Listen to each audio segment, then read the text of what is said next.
August is here and the pennant chases are heating up on the field and in fantasy leagues. Hi, I'm Amber Wilson and welcome to the Fantasy Baseball Week 18 planner here on CBS Sportsline.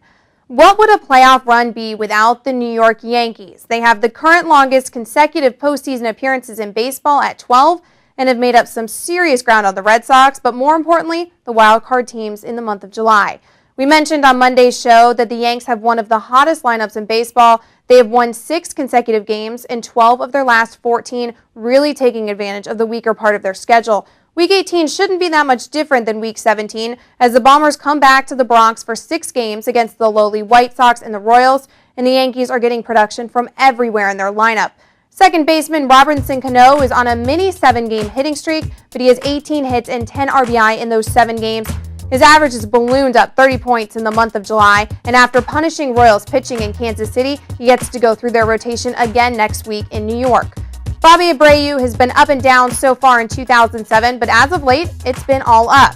His average has also gone up 30 points in July and has seen some of his power come back. He has half of his 8 homers in the season in his last 19, with multiple hit games in 4 of his last 5. Abreu doesn't hit any team in the American League better than he does the Chicago White Sox with a .383 average, 5 homers, and 16 RBI. The tightest race in baseball is in the National League West. While a lot of attention out west is focused on the Giants and Barry Bonds' pursuit of Hank Aaron's career home run record, the other 4 teams in the division are separated by only 4 games.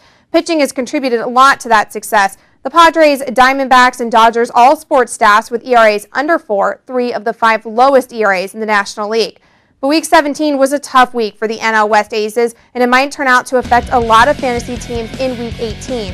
The Padres' Chris Young retired the first 6 batters in his start on Tuesday, but left after the first 2 innings with a sore oblique muscle. He could be out for his scheduled start on Sunday, and don't be surprised to see him make a move to the disabled list, as the Pods will definitely need him down the stretch. Derek Lowe was taken out of the Dodgers game Wednesday night in Houston after facing 1 batter in the 5th inning due to aggravating a groin injury, and Lowe didn't look very happy in the dugout. It might not be that serious, but it's definitely something worth tracking this weekend, as Lowe is due to start twice in Week 18 at home versus the Giants and the Diamondbacks. It wasn't all bad news for NL West pitchers, though. A day after Randy Johnson admitted he might not be able to help out Arizona for the remainder of the year, the big unit told the D-backs that he will throw another bullpen session this week. Johnson threw to hitters Tuesday for the first time since June 29th. He's still out for the time being, but his rehab looks to be back on schedule. And we welcome to the program senior fantasy baseball analyst David Gonos. And David, we were just talking about some pitchers trying to come back from some injuries, but there are also some hitters that are making some comebacks this week. What about Miguel Tejada and Ian Kinsler? What do we expect out of these guys? Well, actually, Ian Kinsler just got some good news, as well as his fantasy owners. He ran the bases Tuesday, which indicates his broken foot is healing well. And it's possible he'll be back with the team during Week 18. So keep him reserved for just one more week, just in case. He's only owned in 51% of our leagues right now, so check to see if he's available. And then Miguel Tejada, he's chomping at the bit to get back from this wrist injury. He reported no soreness after playing 6 innings of a rehab assignment Wednesday. Now, it's possible he'll even be back by this weekend, which is going to make the trade deadline really interesting for the Orioles. Now, again, he's available in 47% of our leagues.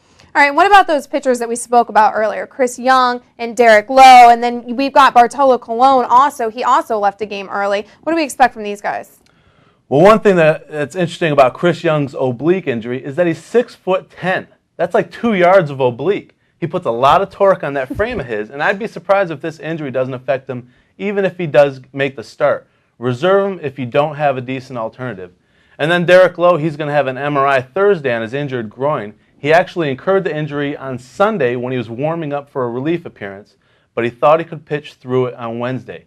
He's 34 years old. He might not bounce back as quickly. I'm 35. I'm still feeling the effects of a groin injury I suffered in the 6th grade kickball tournament. So check his status over the weekend. And then there's Bartolo Colon. He landed on the DL with a sore elbow. He's out until mid-August at least at this point, but that's going to give Dustin Mosley a shot in the rotation. Fantasy owners, they're not going to miss Bartolo Colon's 6.72 ERA. Yeah, I don't think that they are. There's also a ton of pitchers trying to come back from injuries. We got Brett Myers, A.J. Burnett, even Pedro Martinez. What do you make of those guys? Well, Myers, he might be back this weekend. Burnett might be back next weekend, but Pedro's likely to come back later next month as the team gears up for the playoffs. I do think all three are going to be helpful in fantasy, but but I also think we're going to hear more from their injuries later. All right, it's week 18. Who are your 2 start sleeper pitchers? Well, first, there's something, I want to tell our readers. It's not easy giving fantasy advice, and sometimes we do make mistakes. I admit this. So feel free, send us a complaint, some suggestions, a recipe, anything, to emac@cbs.com. Nice.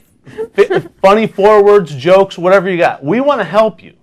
So now, a good 2-start pitcher for this week, Dustin McGowan with Toronto. He's still available in 50% of our Sportsline leagues. He's allowed only 2 earned runs in his past 2 starts, and he faces the Devil Rays and the Rangers. And then over in the NL, I like Aaron Cook on the road for a pair at Florida and at Atlanta. He has a 3.00 ERA away from Coors Field this season, and he's having an excellent month. I think EMAC is going to thoroughly enjoy those emails. Absolutely. Excellent. He'll read every one of them. Absolutely. Respond, too, I'm sure. Absolutely. All right, thanks, David. That'll do us for us for now. Rather, keep your mouth speaking right here on CBSSportsline.com for everything you need to know in the world of sports. And if you missed anything, stop, refresh, and rewatch. For David Gonos, I'm Amber Wilson. Good luck with your lineups.